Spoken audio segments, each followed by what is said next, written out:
Prologue. 3 centuries ago, the supercontinent known as Erinos was ruled by a magocracy. Powerful arcanists of every discipline and wise diplomats in their own regard, these 8 saw to the peace and prosperity of the major cities and settlements. Then came the Cataclysm, an unprecedented horde of dragons, more worms than any could comprehend, as if they've crawled out of the skin of the world where they were hiding and have come to lay waste to it. They washed over the land like a tidal wave, bringing destruction, disease, and dominion wherever they went. Most dragons, with as little explanation as they arrived, followed the gargantuan swarm away from Erinos. Others, however, more ambitious than their brethren perhaps, remained to rule over the new land they had conquered. The people of Erinos were all but lost, and any settlement that lacked sufficient defenses were reduced to ash or taken hostage by one of many dragons that stayed behind. The magocracy managed to create such defenses for 8 of the major cities, one mage taking up residence and often direct rulership within the city they protect. They utilized their mastery of different schools of magic as well as large quantities of arcanite, a kind of crystal suffused with the energies of these different schools.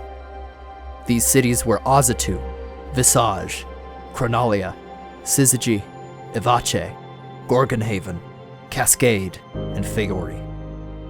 Feori is built on the slope of the Feorith mountain, and encased inside an enormous arcane dome, shielded from the dangers of the world outside.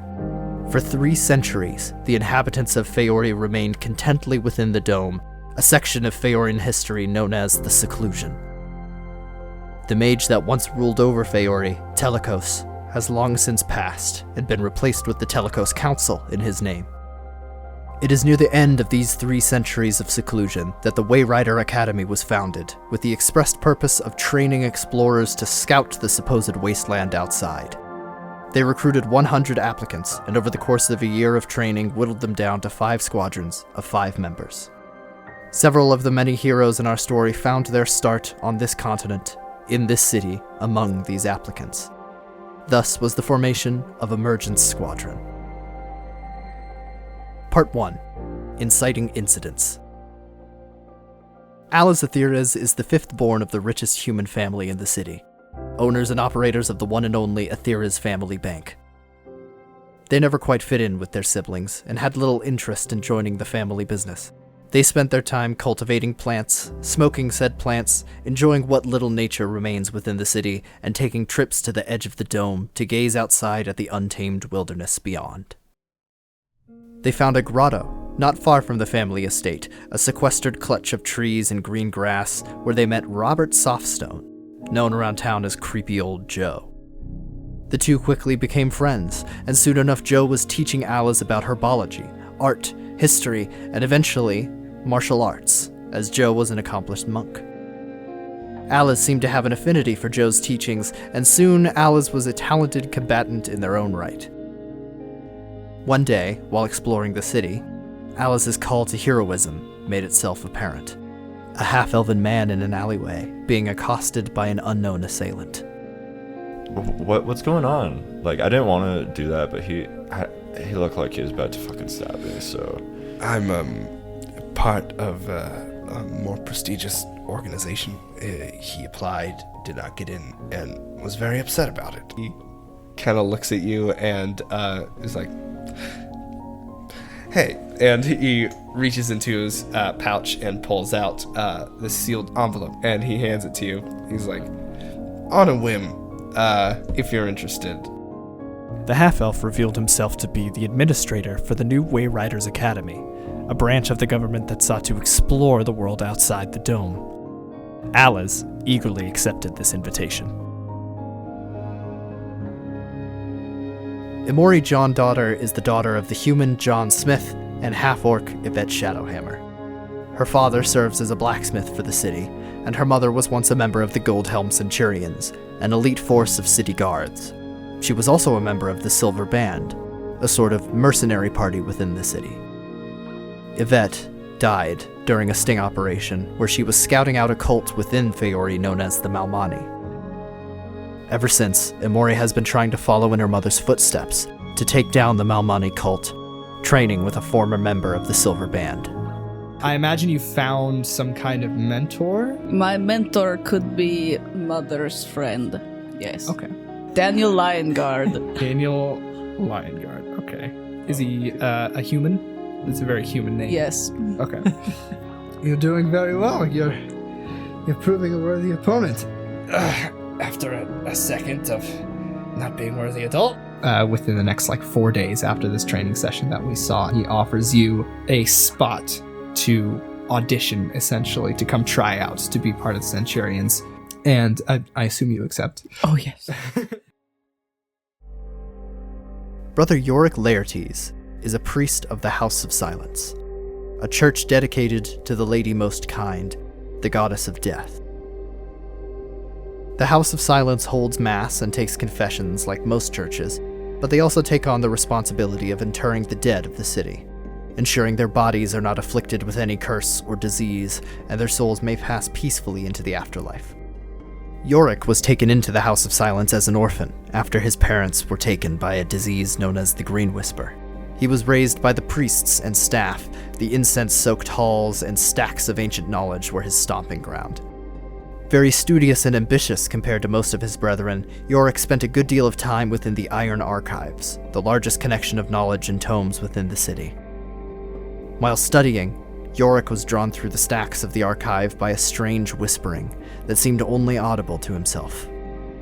He walked and walked until he discovered the source, seemingly emanating from a stone brick wall. He discovered one of the large bricks was loose, and upon removing it, found it hollow as well. Inside, found through touch rather than sight, he discovered a book, seemingly blank with a piece of obsidian arcanite bound to its cover. At his touch, the book would write down his thoughts and findings on its own pages. This only further spurred his thirst for knowledge, and his ambition caught the eye of Grandmother Jabel and Great-Grandmother Mortilda, the matrons of the House of Silence. They gathered their most talented aspirants for a mysterious test. Yorrik, you are cordially invited to a test of skill. Each of you will have 10 minutes with this box. The person to get it open shall be selected for this trial. In Draconic, out loud, I'm just gonna say the lady. You evoke her, and you watch as there's this kind of, almost an anticlimactic kind of, as the a flap sort of opens. You feel an object, and you pull it out, and there is a rosebud in your hand, just the top, there's no stem. But you watch as petals just kind of fall off of it and then continue to sprout and then eventually fall off, just leaving this trail of 2 or 3 petals every minute or so. And Jabel reaches into her cloak and she pulls out this other letter and she hands it to you and she says, Gassigo sings, you leave at first light. Korimand Kelter is a gnomish detective working for the Starkwood Constabulary, a branch of the government that specializes in detective work and arcane investigation. Korimand was assigned to investigate a gruesome murder. Many strange clues led Korimand to believe the attacker was no normal killer. Deep cuts in the walls and floor suggest inhuman strength and size. Those that knew the victim provided no leads, no enemies seeking revenge, no strange behavior or happenstances before the murder occurred. What's more, outside the victim's garden, Korimand discovered a patch of dead plant life amongst the green. There, buried in the soil, he found a strange crystal with necrotic energy suffusing it. Mere proximity to it makes one feel uncomfortable, like they're being watched. This mystery would go unsolved, nagging at the back of Korimand's mind. Sometime later, Emori and Korimand were both assigned to work another case together. A half-elf named Vardrel, who attended one day of work at a new job before promptly disappearing. After some investigation, they discovered the farm where he had begun working had another patch of dead and dying grass tucked away behind a shed, surrounding a small hole where something had clearly been unearthed recently. Korimand quickly became obsessive, frantically trying to piece together what little clues he had found to connect this crime to the cold case he had failed to solve, and trying to locate a second mysterious crystal that had apparently been buried and removed from this farm. Once again, the trail went cold. By happenstance, our 4 heroes all ended up in the markets of Feori. Ales and Yorrik shopping at the same stall to buy herbs and incense, while Korimand and Emori walk off the frustrating cold case investigation. And so all of them were present to bear witness. The window to the blacksmith place shatters and flies outwards, and everyone kind of shields their eyes. That is not normal. The immediate civilians sort of scramble and start running in various directions, and you see this armored leg come through the window, and then the rest comes out, and this armored something comes out of the shop, and soon enough a second one comes stumbling out as well. Batter this thing on the side of its helmet, which just kind of dents inwards. Is it bleeding? It turns, and the helmet is concave, like past half Yes. of what something's head should be, and it does not seem hindered at all. Huh. I suspected this. And you all kind of tilt your heads and look, and then something in the blacksmith shop these suits of armor came from is shifted, and there's the sound of running footsteps. I sprint through it. You took no damage, so you're just kind of and just like Terminator running down this alleyway until eventually you kind of round a corner and you see this figure. A man clad in black, rushing out the back of the store, using the commotion of the armor he animated to cover his escape. The party gave chase as best they could, with Emori nearly catching up as the man in black reached the very borders of the magic dome surrounding the city, and pulling out some kind of wooden totem or effigy.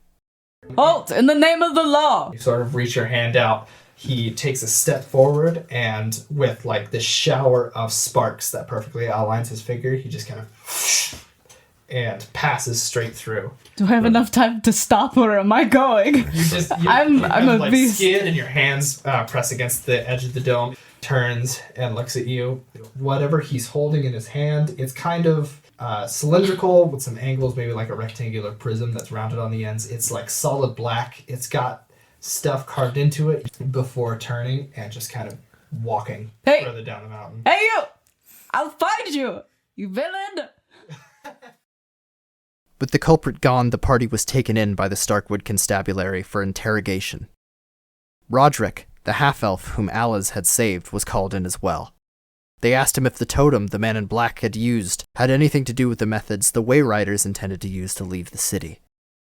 Roderick told them otherwise, that the Wayriders were using an Arcanite engine constructed with the help of the Telecos Council. But he claimed he would send one of his Wayrider squadrons in the direction of the culprit, more than 12 months from now. With that, Korimand Kelter and Emori Johndottir were assigned into the Wayrider Academy in order to continue this investigation outside of the city itself, pursuing the man in black, and this party of 4 attended orientation. Ladies and gentlemen, all of you have been selected because you're exceptional, because you have something to offer. However, not all of you will become a Wayrider. Training will be long and rigorous. For the next 12 months, you will train like you never have before. With us, you will discover your calling. You will discover what kind of warrior you are, because that is what you will become. Warriors, explorers. You have a long way to go. So let's begin. Wait a minute. Did he say 100? At the end of this year, the 100 Wayrider initiates were whittled down to 25 and sorted into their squadrons. The party interviewed their 5th and final member, a half-orc mechanic named Herschel. And thus, Elegy, Chronicle, Odyssey, Legacy, and Emergence squadrons were formed, with Emori serving as their captain. Part 2. Seclusion's End. With the squadrons fully trained, they were each assigned a motorized vehicle known as a landau, which Emergence lovingly named Mrs. Elephant, and Ales custom painted. Together they departed Feori and dispersed in different directions, with Emori heading north by northwest, tracking the man clad in black. Much occurred on their journey. They met a tribe of humanoid insects like bipedal ants, a mysterious hooded wandering merchant, and a kindly old druid named Keeper Udain, who provided shelter in a town protected by magic maple trees. The party helped this Maple Crest establish a trade route with another nearby settlement with the aid of the Elegy Squadron, in exchange for her gifts and knowledge and hospitality. It was here that Emori mentioned the Malmani cult to the druidess, who informed her in turn that the first name of the leader of the distant city of Cronalia happened to be Malmani. The party asked for directions to this city and were told they were already on the right path, about as far north as you can go, she told them. After leaving Maple Crest, the rolling green hills became barren and dry rocky outcroppings as they entered the derelict plains and discover a mysterious, dark obelisk. The first riddle is a pretty short one. It says, "If you speak my name, I disappear." Oh, silence. Yeah. The obelisk lets off this dull Well, that's no fair. You're tone. from the House of Silence. That's sort of your wheelhouse. Priests are actually very good at riddles. What all men carry to their graves. Is it love? No. Nothing happens. Fuck. Let me solve this one. I want to feel intelligent. What does man love more than love? Is it nothing? Yeah, because men are rings shit. one more time. Okay. Men love nothing. The obelisk shudders and shifts, and you can see sand sort of drift off of it. After emerging from below, the party spots a small figure spying on them who quickly tries to escape. The party catches them and uncovers a half-elven child, speaking Elvish, beseeching that she needs aid, medicine, healing for her sick and injured mother. After agreeing, the party saw firsthand the slowly spreading rash of blue scales and decaying skin, the telltale signs of worm sickness, a disease caused by contact with a dragon that corrupts and transforms you into something dragon-like and typically subservient to the one that turned you. The girl's mother was indeed sick and was shocked at Emergence's lack of knowledge of the world outside. She explained most of the continent was now ruled by dragons, those that stayed behind after the cataclysm or others that arrived in the centuries since. They call themselves worm lords, dragons of different scale colors, laying claim to large swaths of territory divided into what is called the Scaled Dominion. The party promised to help the woman and her daughter, and while gathering herbs for medicine, were set upon by a shadow from the sky. Ooh, a bird. He looks up and he goes, "Oh yeah." Wait, squints his eyes at it.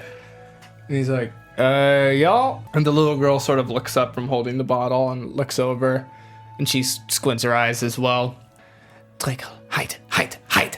And Yorik's gonna kind of like reach down and with one hand he's just gonna kind of pull up at the air and the rest of him is going to just kind of drop down into a crouch and he's gonna use minor illusion to create a boulder around him. fuck yeah, absolutely. Roll with advantage. Good job. I'm behind Emori. Okay, so you're with a As I'm Mori. pretending to be a tree. You're pretending to be a tree? Yeah, over by the trees. You gotta blend in with them. I am big and green. This makes sense. These make sense. Duh. I hold out my arms as like tree limbs. Okay, so Mori is over here by the trees. Yeah, I'm just Rich? gonna like try to get right up in there. Okay, I think Herschel's gonna join you. Hey there, Hershey. Looking real sweet. It's shadow sort of wafting over the rocks. It's like directly above where you guys were before dust is beginning to kick up as Oh, this is something big. and on the ridge that you're hiding under you feel it impact. Lots more dust and rocks sort of come tumbling down over your shoulders. You close your eyes as it rolls over your head. There is a moderately sized blue dragon currently crouched on the top of the ridge, its claws sort of digging into the edge of it. So I didn't mishear her when she said dragon. No, you didn't. Yeah. And it's sort of sniffing the air. A tense combat ensued, but Emergence Squadron emerged victorious, leaving Drakal unconscious in the dirt and his kobold minions scrambling. While Emori and her squadron debated on what to do with the dragon, Korimand took it upon himself to finish the job, and left a note with his name for good measure. In his opinion, dragons were as evil could get, oppressive and tyrannical, driven by greed and senseless violence, deserve no second chances, lest they return in force to take revenge. As Emergence continued northwest, the party was attacked by orcs astride motorcycles made from recycled scrap, and managed to come out the other side without taking a single life, rendering the orcs unconscious or otherwise non-combative. They did, however, discover that they all seemed to have a matching insignia, some tattooed, some stitched onto clothing, like a barbed circle with a slash through it. They took one of the insignias and next came upon a small desert village called Germont, built around a blessed well. The leader, Odaya Jehmad, claimed to be from one of the remaining major cities, Visage specifically, and that together with their mother they fled the city to found Germont many years ago. Odaya offered the party a talisman from their mother, which allows the wearer to see through the powerful illusion magic that renders the entire city of Visage invisible. In exchange, the party would help slay a creature called the Tlinkali, which had been terrorizing their town for some time. The party agreed, but didn't realize they had perhaps bitten off more than they could chew. After that, it still gets an attack. Its stinger is going to... Come at me. I hope it does. No, it's going to go at Alice. Rears around and tries to get you. That extra 20, I'm about to die, baby. I got very little HP, I'm about to die. Oh, shit. It deals poison damage, too. Fuck yeah. Automatically, it deals poison That's damage. all right. Fuck. I just implemented the rule where you take max and then roll again. Do it. Do it. Do it. Do it. All right. No balls. This is going to be great. You take 40 points of poison. Jesus, I'm dead. So that was a total of 47, correct? Because it was 12 from the first time. original. -5. Yes, so 7. Oh. I'm dead.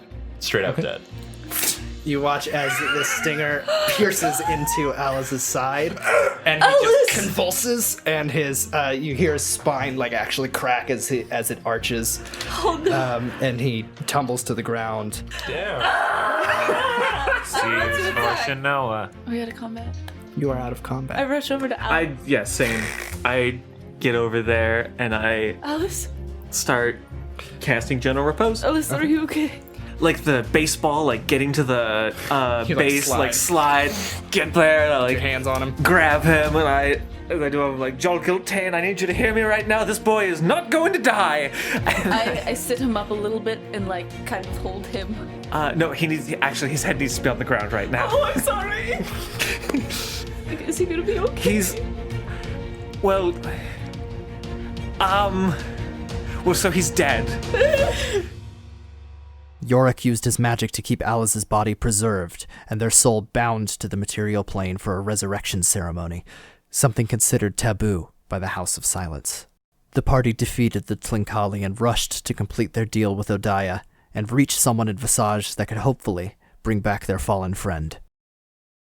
Illusion vanishes. You see before you a city of tall, shimmering spires and sprawling symmetrical streets and buildings. You can see every shade of color through the painted buildings, and you suddenly realize the entire city is almost color-coded. And above them all are these towers in the center that are exclusively black and white with accents of silver and glittering metallics that you can see in the desert sun. This is beautiful. But all of this splendor comes second to the fact that the entire city and section of land it rests on is suspended by massive chains in the center of the largest hole you have ever seen. Who knows how many miles wide and unfathomably deep?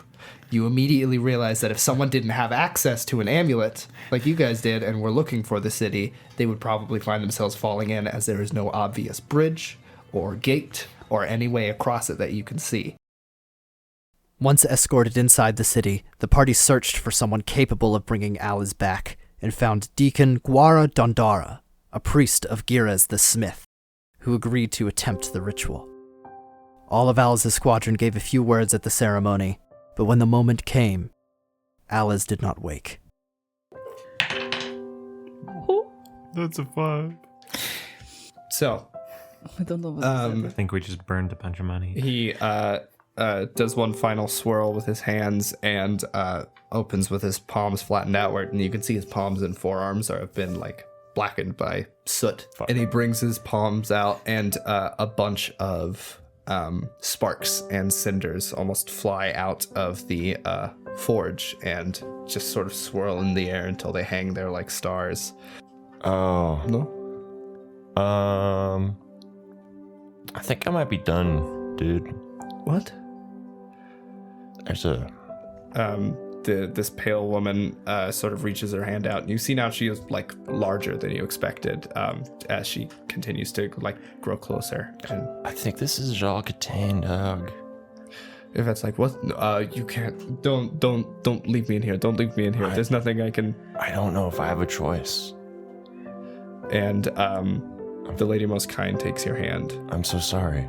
And all of the cinders just sort of dim and go out and turn into these wisps of smoke throughout the air that just rise upwards to the ceiling. And he looks down, and Ales remains still.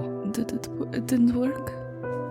And he looks like deeply sorrowful, and he just kind of lowers his hands and is like, I am terribly sorry. Ales, Yorrik just turns around and walks out of the room. I thought we could bring him back. I'm strong on the inside and the out. Guara turns to you and nods and says, perseverance. Do we at least get some free counseling? If the restriction... Emergence, defeated and drained, decided to return to Feori so that they might return Ales to their parents and have them buried. Before leaving, however, Korimand was contacted by a mysterious stranger in a porcelain mask. And you probably spend like 5-10 minutes sitting here before a stool kind of pulls up next to you. And you hear a voice go, hey. You look over and there's like a full like court jester, and they've also got this face mask that's almost like a caricature that's like twisted in this kind of like shit-eating grin, and there's like a little like porcelain cigar in the mouth on the mask's face. And he goes, hey. How are you going? I'm going pretty good. How are you? All right. So, word around town is you folks are new here. Yes, but we won't be staying long. What are you in town for? I don't know, he's asking. And he says, well, my name's Chipper. You a cop, Chipper? I am. Well, not here, obviously. More of a detective, really. From the other city that you come from? You don't know shit. He says, oh, do I not, Korimand? Oh, is that me? Yes. Now, look, we have some connections. We heard you guys were coming into town, so we did a little bit of research. Shit. That makes me look like a right bugger. I'm sorry. Didn't know you had Who's your connection? Oh, we have branches. Like trees? Yes, like trees. And he reaches into his pocket and he pulls out what looks like a little like purple business card with like silver leafing along it, and he hands it to you. And on the front it says the People's Court. If you're ever looking into the actual goings on of some cities, give this a kiss, and we'll show up. Is it fresh? It's brand new, and I strictly wear new? gloves. I just don't want to be kissing random strangers' cards. While back at the House of Silence in Feori, Yorrik set to investigating the conditions around Emori's mother's death at the hands of the Malmani cult, only to discover that Yvette was not entirely dead when she arrived at the House of Silence for processing. She was non-responsive. Every ceremony they had attempted to revive her or force her soul to move on would fail. Her heart would not beat, her lungs would not draw breath, yet she slept the dreamless sleep of the dead, without ever dying, regardless. With this new information, the party set a plan in place, using Ales's funeral as a cover, and asking Roderick to allow them back out into the field as soon as it was over. They managed to break into Yvette's tomb, and discover her body most intact, no signs of the rot or decay one would expect from a years-old corpse. That's why we're taking her with us. But you didn't like the chopping off the head idea so that she'd be easier to carry? No, because she doesn't look. How are we going to keep a whole fucking corpse in the car without telling Hesh? Right, it's time to go to the Cronalia. Let's go. All right, and he pushes the button to open the van door remotely, and you come in, and he's like, What is... And shut the door behind you. Time to go. It's time to go, Herschel. Drive the car, Herschel. Don't ask questions, Herschel. Just drive the car. And he starts driving. You guys drive all the way down until you meet the rendezvous point where Roderick said he would let you guys out of the dome. Do you, like, stop to talk to him? Or do you... No, Festa. Herschel, pedal to the middle, buddy. Stop. Just say hi. You're the captain. Yeah. Just say hi. She's the captain. Remember this. Comes to a stop and sort of rolls the window down. Hello, Roderick. Hi. We're ready. Ready to go? Bye, Roderick. Yes. Bye. Do you hear that? Of the dome opening and lifts upwards for you. There's drops of dome juice, and you guys drive through. And Herschel just sort of like lays his foot on the gas and looks back at Right, you guys. pedal to the middle. He's like, No, to the red side. Just keep going. is anything good explained to me? Or am I just gonna... No. Part 3. The Veil. We find Emergence Squadron in Visage, the city of illusion, awaiting a deal with the mysterious faction known as the People's Court in exchange for guidance on their next steps to Cronalia. Yorrik awaits a meeting with the Pontifex of the Church of Braldos when he happens upon a young stranger, guided by holy paths to sit across from each other and meet eyes. In front of you, you see big dude, 6'1", broad shoulders, wearing chainmail with navy blue tabard with white candle with a golden flame just of it. Oh, and your eyes too. They're like golden, aren't they? He's got them golden eyes. Yorrik is just kind of like, keeps like furtively making eye contact once, twice, and then he kind of like bows down like really quickly, like he's gonna go and pray, but he's actually just getting closer to you so that he can whisper because it's a quiet room. Just, excuse me. Oh. Hello. My name is... I'm a father in the House of Silence, the Church of the Lady Most Kind. Oh, hello. I'm Candor Beck, missionary of the Church of Ludus. After the meeting, Yorrik convinced Beck to tag along as they left to rejoin the others. The party, with Candor Beck in tow, made a deal with Chipper of the People's Court. In exchange for access to the Black and White District, a gated district inside of Visage, as well as future aid in getting to the city of Cronalia, the party would travel through the Earthspine Mountains to the west into dangerous territory. You hear someone behind you clear their throat, and you turn around and you see Chipper, except this time there's another figure with him. There is an imposing figure. He's muscle-bound and nearly 8 feet tall. He's wearing similar clothing, but less frills. There's no bells. There's no like pom-poms. There's no nothing. Buff jester. And he has a porcelain mask depicting sallow, baggy eyes, thin, arching eyebrows, a narrow, hooked nose, and an acutely curved, cartoonish frown that extends almost down to his chin. He's just got his arms crossed, and he's just kind of sitting further back in the shadows. And Chipper is like, wow, I'm glad to see you made it, and with some friends. I'm Chipper, this is Hugo. And Hugo goes, so here's the sitch. What do y'all want from us? Cronalia. You want to get in? We're gonna get into Cronalia. Specifically, yes. Maybe We don't want to own it. Exchanging of favors through which you may test your reliability and trustworthiness. Hey? And that we will do the same for you? That's how this works? Yeah. Okay, guess what? What? There's a dungeon.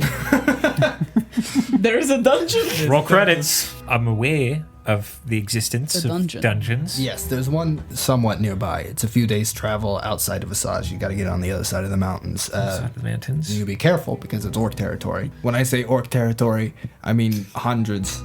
Oh. And goblins probably too.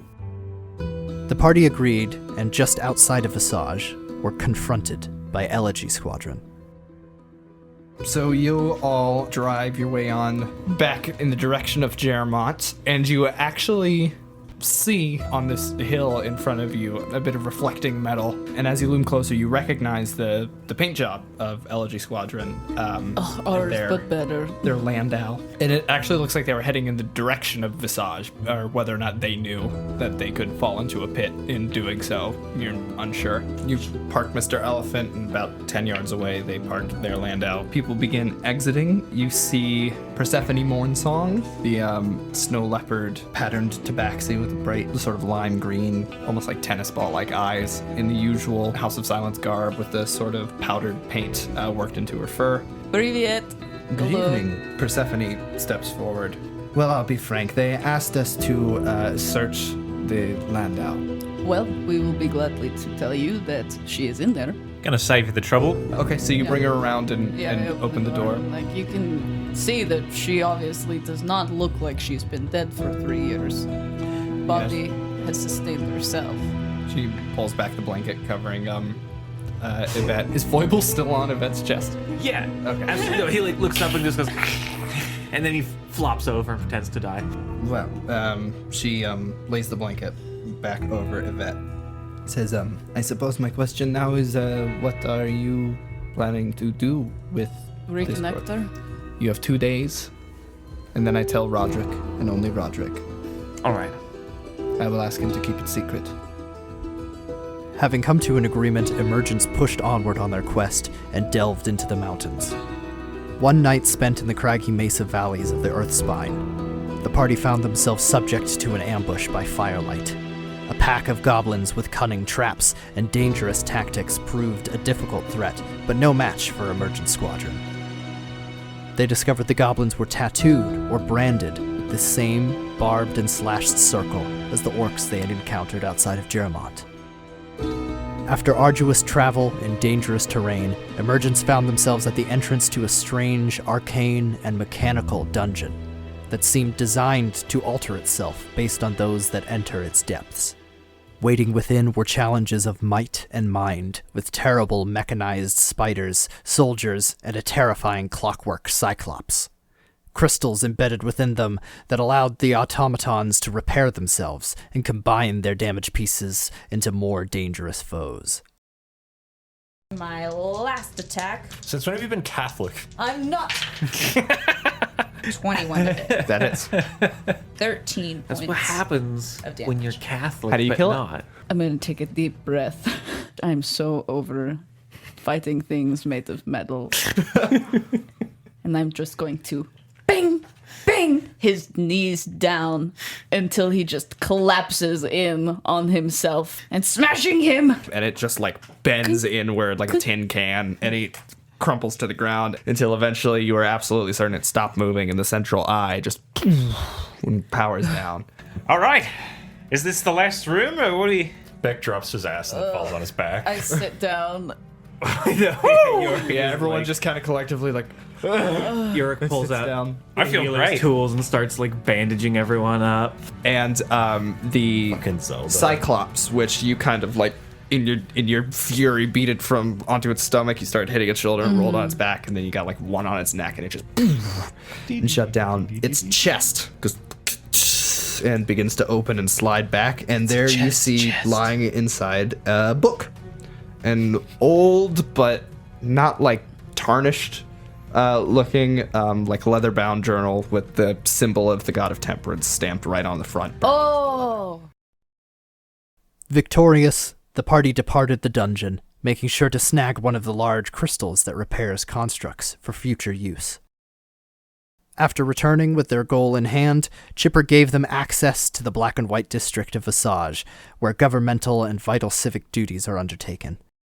They exploited this access to learn much about the city, peer into restricted resources like magic items, and utilize the less dense population to accomplish things in secret.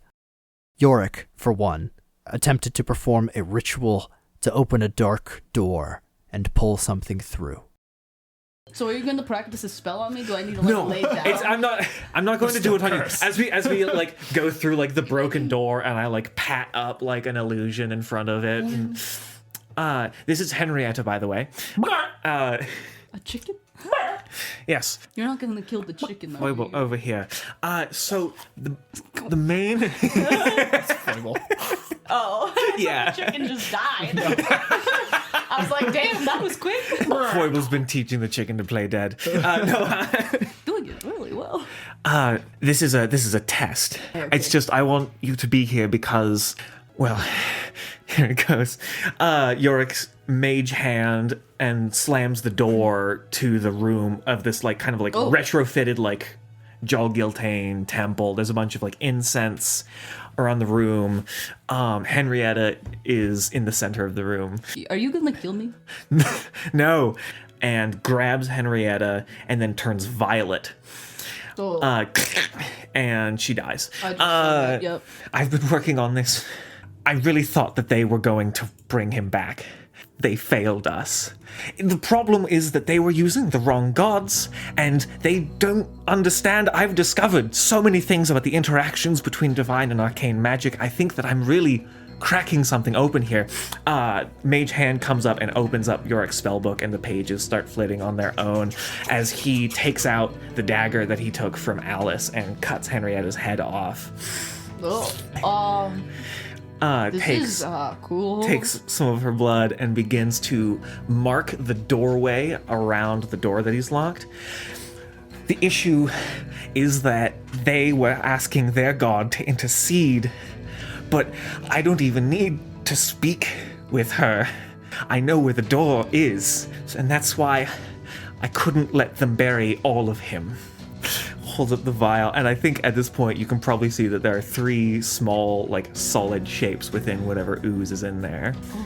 And Yorrik grabs the little stopper on the vial, and as he pulls it out, there's like a little bit of crackling of energy. It turns into a key, with the stopper being the one end of it, and the finger bone, Alice's finger bones, making up the spine. If this works, it's still, my calculations aren't, they're as good as they're going to be without a test. Here goes nothing.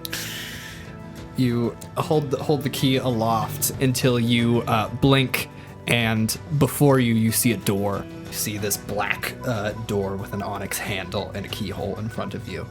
And you can almost hear a knocking in pace with your heartbeat on the other side. We are the engine that turns the wheel, and whenever we pass, it moves. And he sticks the key in. You open it, and through it there is darkness, and you blink Holy again. shit. And there is no door in front of you, but there is an archway just of pitch black. You see a pinky finger on the other side, and you can see a figure almost like silhouetted no matter the angle that you're looking at them from, but they do indeed have like neck to shoulder length hair. Their head's kind of tilted to one side a little bit. His figure seems a little more gaunt. After he steps through, the black archway behind him vanishes, and you're just left in this empty room with Ales and Emori. Ales, quote unquote. Shocked by the results of this ritual, Emori called for a truth circle, and Yorrik was quick to inform the party of his mistakes and apologize for taking action without telling them.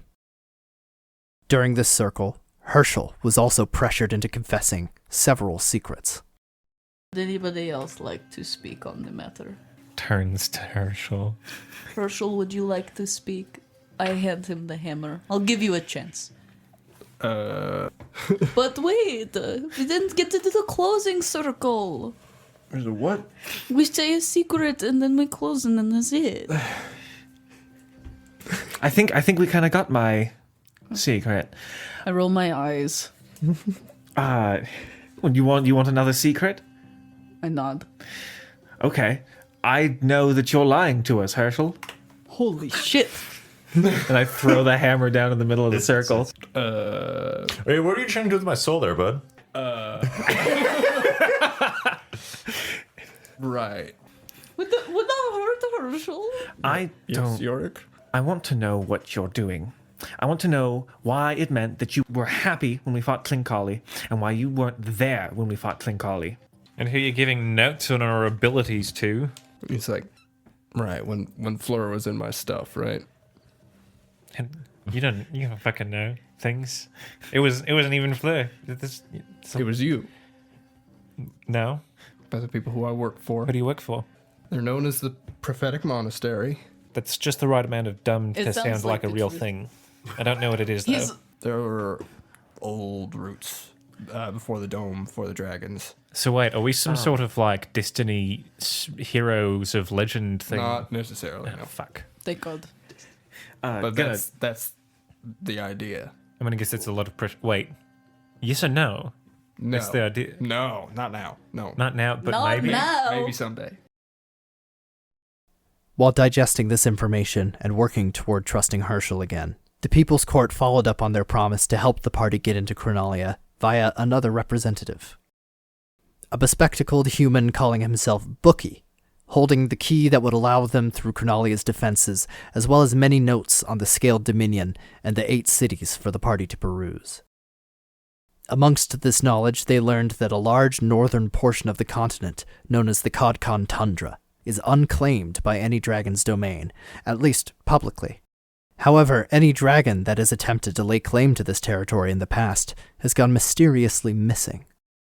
Together, the party left Visage, and on the road, Yorrik was visited by the Lady Most Kind in his sleep, and she made clear her displeasure at his actions, but worst of all, that he claims to do them in her name. She told him he'll face a kind of judgment based on the actions he next chooses to make. Days later, the party comes across a destroyed town with a handful of survivors who claim a band of orcs attacked them and ransacked the village. However, clues the party found indicated otherwise. They fly away. What? Did they fly away? Did who fly on that? What he? The orcs. Are they? You found the prince, yeah? Or no? I don't think they flew away. Where else do they go? That's a good The question. sky? The ground? There's only up or down. No? Hey yo, people, Yes. why is this suspicious? What? They What? flew away. What? Like, where are their footprints? Emori, what are you on? Do a detect field or whatever. Detect field. It looks like there's some fields over there. But like the magic kind. I don't. Like a I field. don't do that. Detect the magic. Yorik's eyes go white. He starts looking. Yorrik, you pass out. Oh, good. So you were like, hold on, and you like rub your temple for a moment, and your eyes go white, and then next thing you know, you're like, and you just. The fuck? And this is why I don't cast detect magic. You- Beck, same thing happens to you. Oh. Just a second later, Emori, same thing happens to you as you're remarking as this. Just moments later, Oh, this is and he rubs his face, Can I? and an illusion drops. Yeah. Can I pretend to fall asleep? That's a 5. So yeah, you just he kind lays on the ground. He goes up. of you like and then you fall down. And the half orc, Trey, did you? And the high elf shrugs and he's like, we know you. And he Okay, fine. Chicks up. he walks over to Emori, and he grabs her hair, Hey. and he lifts her neck up, and he slips a dagger up to it, and he looks at you and says, Our matron would like to have a word with you. Me specifically, or me all in of general? you, but yes, you specifically. Ha! Consequences. And in front of you, there are 4 people. There's the half orc. There's a tabaxi. There's a half elf and a Goliath, and they're all just sort of looking in your direction. And the half orc turns to the Goliath and says, "Bind them." Looks at you and says, "Oh, forgive me, I have not introduced. I am the prestigious Komakov, pride of Algendershon Height Academy of Fine Arts, speaker for Warmlord and Doxa Stormheart." He turns and gestures to the tabaxi. Sand Striker of the Worm-Tongue Desert, Talon for Wormlord and Doxa Stormheart, Cleo Chudan. And she's a muscular female tabaxi who resembles a lioness. He gestures to the half-elven man. He says, Dragarlin Levance and Beck, you 3 are beginning to stir. High Elf of Azitu, Lore Master of Wormlord and Doxa Stormheart. He's a thin and lanky half-elf with patches of tan skin amongst a sea of just dark blue. It's almost pure blue skin. His nose is near non-existent with 2 snake-like slits in place of where his normal nose would be. He's wearing a long blue cloak. He gestures to the Goliath, who has just finished tying all of you up. He says, 4-time gladiatorial champion of Avache, Hammer of Storms, Paladin for Wormlord and Doxa Stormheart, Banard Kingkeeper. And Banard just goes, and looks at all of you. And he looks to you, Korimand. And he says, You have been found guilty of regicide and treason against your worm lord, and we have been dispatched to detain you for you to plead your case before Her Majesty. Though at a disadvantage, the party still fought valiantly, but were ultimately defeated and captured by the servants of the dreaded blue dragon Indoxa Stormheart, the mother of Drakehall, the Kobold Scout. Mrs. Elephant was forcefully teleported with the party inside, delivering them into the middle of a dragon's lair. A spire of sand-blasted glass, formed by lightning strikes, littered with glittering treasure within the glass walls and floor themselves. Emergence was taken to the dungeons to await Indoxa's return, so they might attend their trial and execution.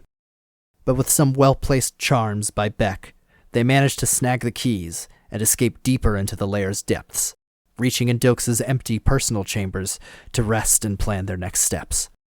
While they rested, they heard the sounds of small footsteps approaching as a kobold entered the room who was not quite what they seemed.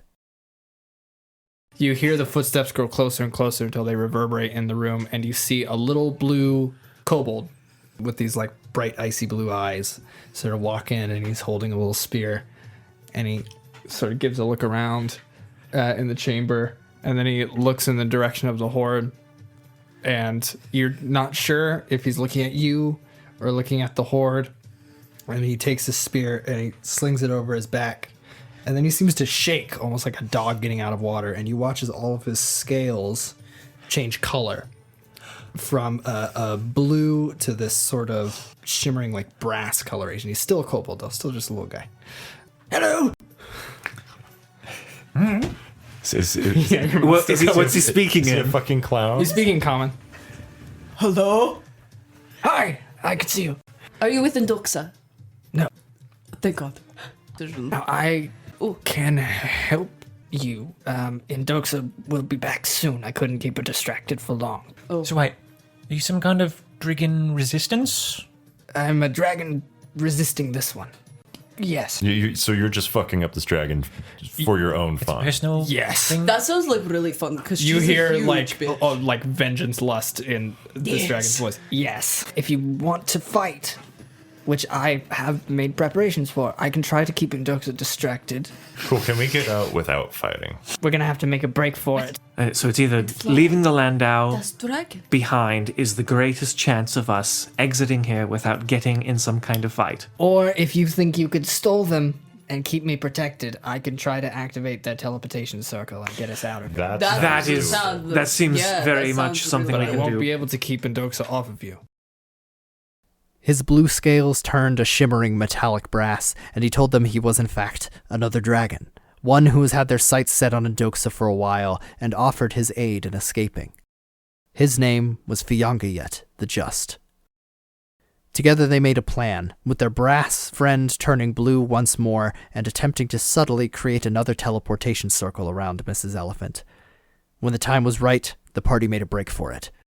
Emori and I can carry the wizards if needed, because we can go faster, and then Herschel can try to carry Bucky because he's also faster. I assume Bucky's not. Hop on my back. I can run faster than the two of us combined. He has begun casting the spell. You Okay. start making your way I'm up. close to this, but still like below it. Okay, so And if you we can use familiars to peek over. I'm gonna. Yeah, I'll send Foible to kind of like peek When over. he says go, I'm gonna drink the potion of speed. you hear in each of the rooms this little like I grab Beck's shoulder and I cast haste on him. you can hear and you hear the doors open behind you, and there's Footsteps slowly coming up. You still I don't drop hear a the bunch trigger of ball words. bearings down the stairs. so as it all comes tumbling down the stairs, and you hear what the up ahead. I dump all of them. You just frantically dump out more. I sort of struggle to still maintain my grip on Emori while I raise my hands over my head around my circlet as it flashes green and charisma save. Okay. So we're gonna do Banard the Goliath first. Charisma save. Oh shit. That's a natural 1. That'll fail. It's a save, so auto fail. Yep. You hear half of the footsteps stop. and then the other ones sort of keep going, and you like can like kind of see like bits of their clothing, like their cloak sort of swishes around as they stop at the edge of the corner, and they turn around and they're like, what are you doing? Why have you stopped? Come on. And they're like, oh. Hell yeah. Saves. That's a 10 from Banard. I don't know what to say. I don't have It's a DC 10 It's a DC 10, so he makes for it. ball bearings, I believe. That is That sounds right. that's a 9 from Levance. Here from the top. So Would you qualify? Komakov and Levance are prone. Half of them are calmed, the other half are on the ground. You hear Komakov like, what is happening? And then Nice job, and I hold my hand out. I give him a Korimand. little high five. right as you guys high five, you hear, now! Go! Whatever the word is! Sprinting. You start sprinting So out. yeah, we both are moving at 60 feet. So So yeah, you and your feet are like barely sinking into the salt water. You open up Mr. Elephant's doors. Bookie gets in, Herschel gets in, Emori gets in. The doors and push against these webs, which hold it in place like rope had been tied to the frame of it. As I see them all coming out, I yell at the top of my lungs, I am Korimand, Dragon Eater! And I cast Dragon's Breath. right. Okay. The door slams a few more times. Beck, Yorrik, Korimand, you get inside. They shut the door behind you. Viangia outside starts scribbling the last of the runes as you see a pair of big blue claws and a yellow eye start reaching through one of the holes in the ceiling. And he looks up, those of you that are like looking out the rear I lean windshield, out the. and you watch as his eyes grow brighter and his face begins to elongate, and you see little wings begin to sprout out of his back. Animorphs moment. Exactly. And then he puts his little kobold hand, which is slowly just turning into a claw, on the back of Mr. Elephant. There is a blinding flash of light, and ears pop again as you readjust to different pressure. It fucking sucks. And Mr. Elephant's suspension settles. Dust is kicked up all around you, and you're just looking out the windshield to this ruined town.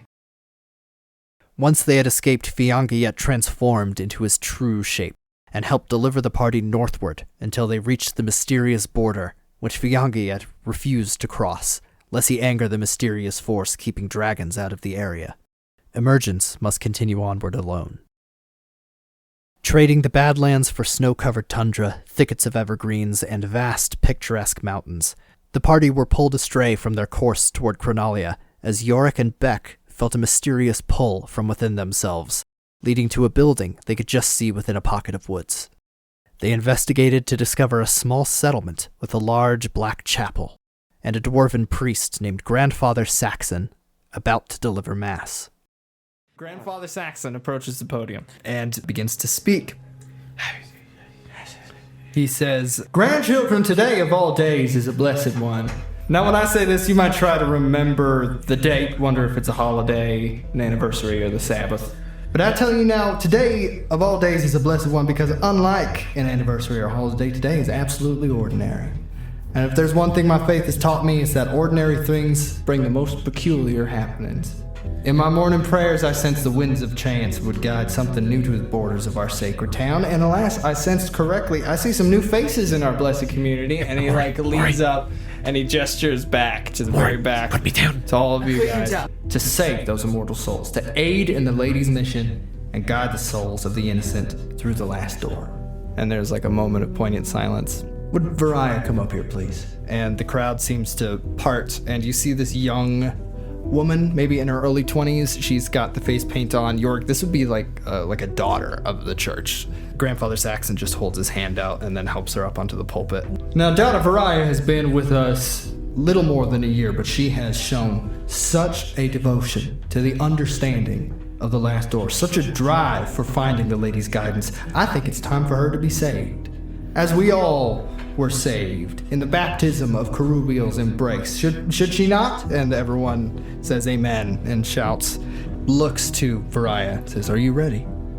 And she kind of blinks a little bit and looks at the crowd, and she's sweating. And then she looks at him and she nods. And he takes her wrist, puts his hand on the back of hers and places her palm on the book. And there's a few moments where where nothing happens. Cast Detect Good and Evil because it's an ability for me without verbal or spell components. I want to do that. Asking Jolgiltane to guide you and show you the truth of your surroundings. And you feel the air shift suddenly. And Yorrik, you open your eyes. Detect Good and Evil lets you see Fae, Fiend, Celestial, and Undead. Just about every single person here, except for the small cluster of people in the back by Viraya. Viraya herself presently, and the members of your party is an undead. Yeah. Cool. And the candles begin to flicker. And I send a thing to. I tell Ales to kill the grandfather, and I cast fucking web on the spell that's going on right now. The party leapt into action, Beck and Yorrik rushing the pulpit to save the girl and grab the book. But the moment they laid hands on it, both of them were beset by visions. You know her teachings better than I, you say. Hi! He gestures to the leather-bound book in this display case, which has been opened. The one Baraya put her hand on. Mage hand, and it just flies over to me. I need you to make a wisdom saving throw as you touch it. You guys watch Yorrik pivots on his heels and then just falls backwards. I catch him. Yeah, you grab him before his head hits the ground. His hand is in like a vice grip, white-knuckled around this book. His eyes are rolling beneath his eyelids, and Saxon says, like, I try to grab the book out of his hand. You make a wisdom saving. A natural 19. My mind is 20. iron. 20? Yeah. That isn't enough. Yeah, I figured not.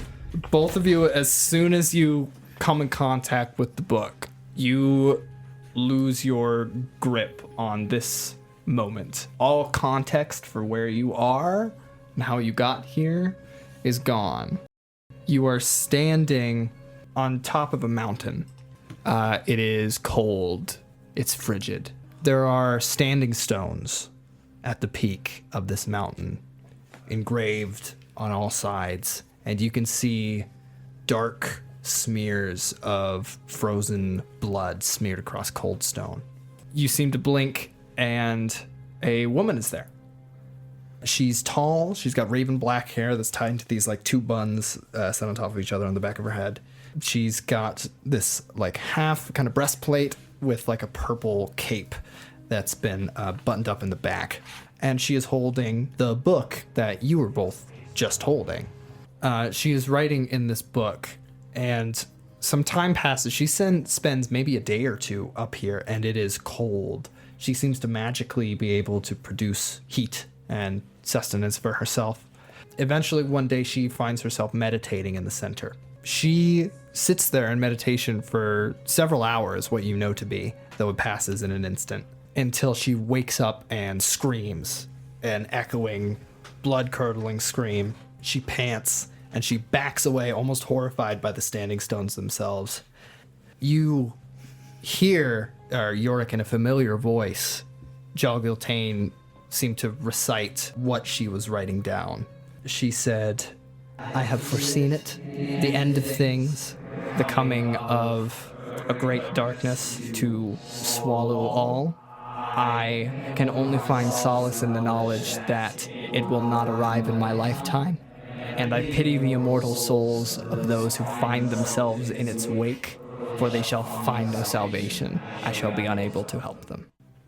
She finishes writing that down, and then closes the book and looks up at the standing stones for almost too long, giving them a haunted look before beginning to make their way down the mountain. Yorrik alone, however, perhaps due to his relationship with the Lady Most Kind, was visited by an extraplanar entity during this vision. In this visionscape, something tickles your mind about the name Kerubiel, almost like the word is written in the book you are holding, and it begins to just percussively play over and over again in your thoughts until you're almost chanting it to yourself under your breath. And suddenly there is a roaring wind surrounding you. There is orange dust just whipping through the air, and you could see a figure with a golden reflective mirrored mask and 2 wings that seem to be made of this swirling sort of orange dust. And he looks to you and he says, Father Yorrik, follower of Jogiltane. You know my name. I do. I do not know yours. What is it? Kerubiel. And he looks to you and he cocks his head as he's kind of circling you. And he says, You forget my scripture. You remember not of me. What are you? What were you? Imbued by Jogiltane's power, she gifted me this eternality. She gave you... What? No, she does not give unto my colleagues knowledge of servants from... If truly that was her and not some sorcery you have used to try and trick me, as you've tricked those poor fools, those corpses in the church, she would not... Why would she create someone immortal if she has only seen pain for them? He approaches you and holds out his hand, palm up. Says, May I show you? When Beck and Yorrik awoke, they stayed their suspicions and anxiety to digest this information, and spent the night in the small town called Open Arch, surrounded by those ignorant their undeath. That night, Beck and Yorrik were visited by the extraplanar entity calling themselves Kerubiel, the Angel of Sand. They negotiated pacts with the Celestial. Beck was asked to place a personal offering from Kerubiel to Beck's goddess, Eludis. In exchange, he was given a boon of celestial magic.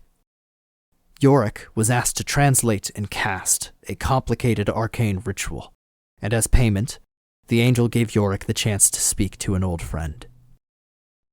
So Alice walks out and he's wearing these like big long white robes and he's looking very pure and like his hair is like really nice and like clean. What's up, dude? Yorrik full on just falls to his knees. He's just like, I'm sorry. I'm so sorry. I'm sorry about what I've done. Alice gets on one knee, grabs Yorrik by the shoulders and like pulls him up and like looks at him eye to eye. It's all right, man. Like, I died and that fucking sucked, right? It sucked for you too. I saw that. You can see some things from here. It's crazy.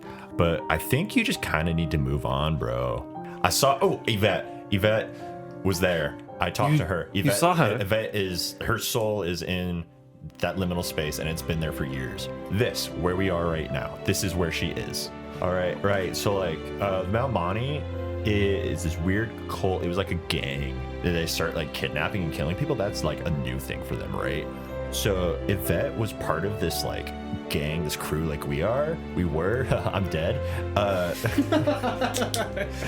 So they thought there was like a mole and they're like, no, you are telling them about our plans and you are actively undermining us. They're all like adding each other, right? And then so like Capil Joe and Yvette, they went on the sting operation and they wanted to keep it like only they knew about it. And then Yvette told Daniel Langard about it. Okay, Daniel was like, nah, I don't want to go, I'm busy. And they were expecting them, and there was that creature, quote unquote that creature. I believe she was talking about the stealth monster. And so that thing murked the shit out of Yvette. Daniel Langard totally set that shit up, right? We were sort of angling towards that already. I think that makes a lot of sense. It's good to hear. It's good to see you. Are you happy here? Would you like to come back? Happiness is relative, and I don't know how I could deal with that knowledge that I have now on the material plane. It would be pretty fucking crash, right? I don't think Alice has said crash ever on the podcast. Angels just taught. During their visit, Yorrik learned that Emori's mother, Yvette, was somehow stuck in the realm between the material and the afterlife, known as the Astral Sea. To be truly healed, her soul would need to be recovered and brought back to her physical form. The party decided in the morning to leave Open Arch alone for the time being, and finally finished the long journey they began many months ago, arriving at the grand city of Cronalia, the city of necromancy. You spot something in the distance. You see black specks just adrift in the air. From a distance, it almost makes out like a dome shape, but as you get closer, you see it's like a grid, like a net that's been draped over thin air. Just a singular tower peeking up over that wall in the center of that dome. What is it? Some kind of field of lodestones. They seem to draw in life force.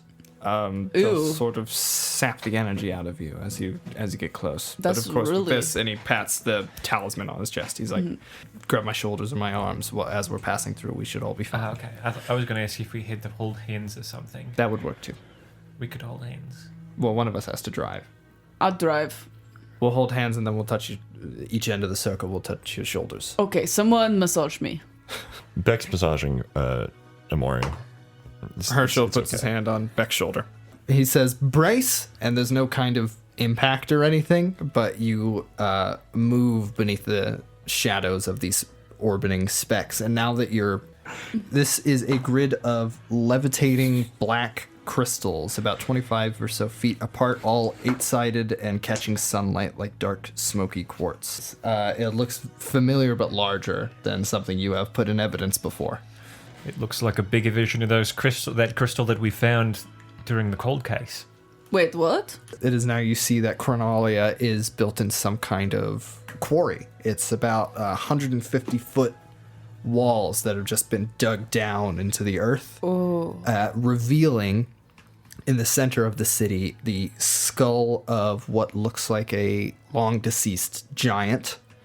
In its cranium is tilted back and staring up at the sky. In one eye socket, there is what looks like an abundance of crystal sprouting out of it. And then in the other eye socket, rising up to the sky, is that tower that you all saw sprouting up over the edge. They planned on running with the near truth as their story. They are diplomats and explorers from another city, looking to make contact and ask for aid, primarily in following the trail of the man clad in black and help in recovering Yvette from the Astral Sea. They were introduced to the leader of the city, Malmani Grusozia, who was eager to meet diplomats from other surviving cities, and his apprentice, Yorrik, who was less enthused to be visited by outsiders. The old wizard was supposedly an archmage from the original Circle of Eight that ruled the continent centuries ago. Malmani appeared perfectly amiable and claimed to have no knowledge of the cult using his name, but was more than willing to try and undo the damage they had done to Emori's mother. How long has she been like this? Years. Oh, this could be Difficult, dangerous. I've heard. So, the issue now, her soul is trapped in the Astral Sea.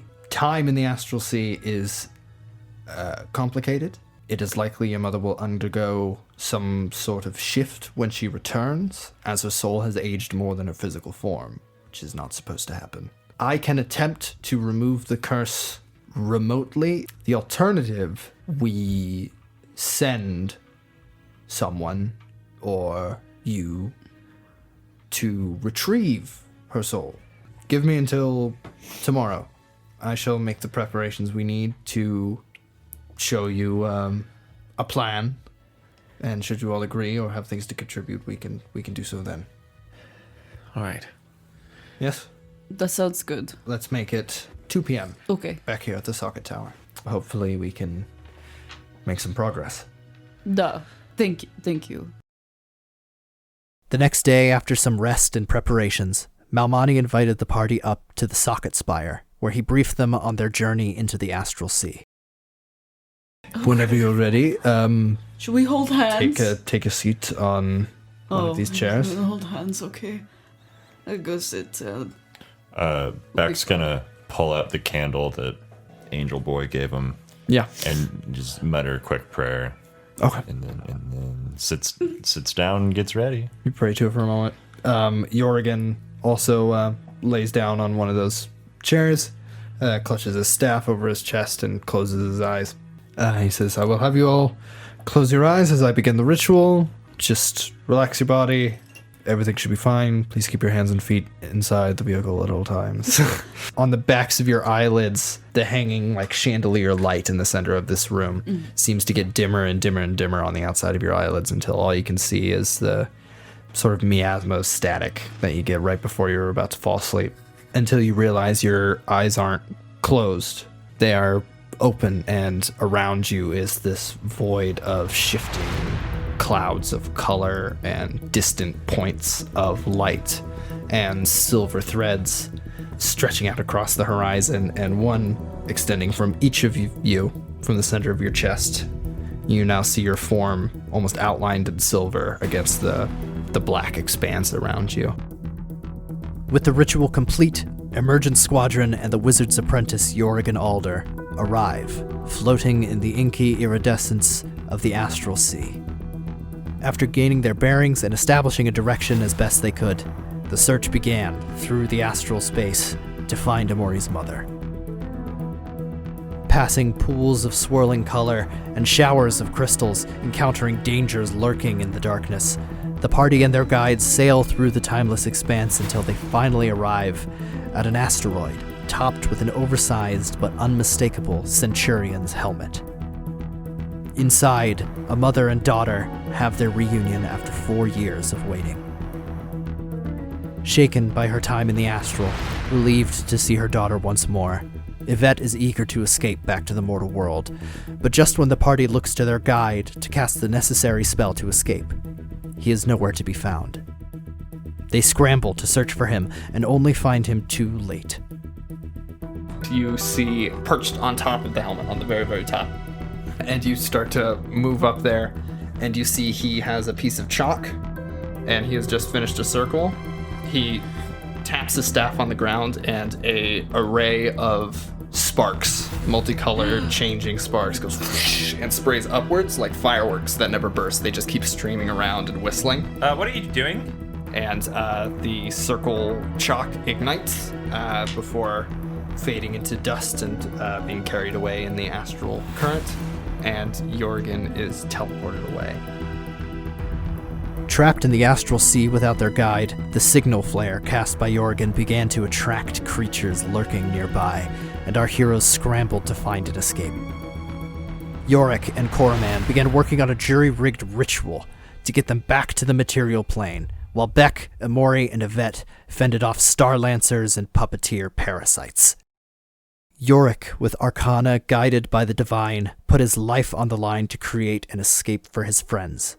Using a needle and thread, he blinked between the astral and ethereal planes, stitching the very fabric of the planes themselves together. Yorrik wove an exit for his friends, remaining behind to ensure their safety. Take my spellbook and I push it and the rose into Korimand's chest. And I just say, take this now. Everyone, hold on to each other. God, hold. I hug everyone. The shadows rush to me. Yeah, they start flow into my jacket. And this thunderous sort of cacophony of rippling sound as things are pulled into the portal, and you see the Star Lancers growing ever closer and closer before the portal snaps shut. Maybe a foot of one of the Star Lancer's horns is severed and lands on the floor. And you turn and look, Yvette is sitting up, and you watch as her face rapidly, a few lines, frown lines, crow's feet begin to appear. You see streaks of hair go gray in a matter of seconds, as she ages for about 4 years in a matter of moments. But then eventually she just kind of... and she like coughs. There's like a cloud of dust. She like coughs. Big thing of dust. You see like a spider crawl out of her mouth. I wish I wasn't looking for that.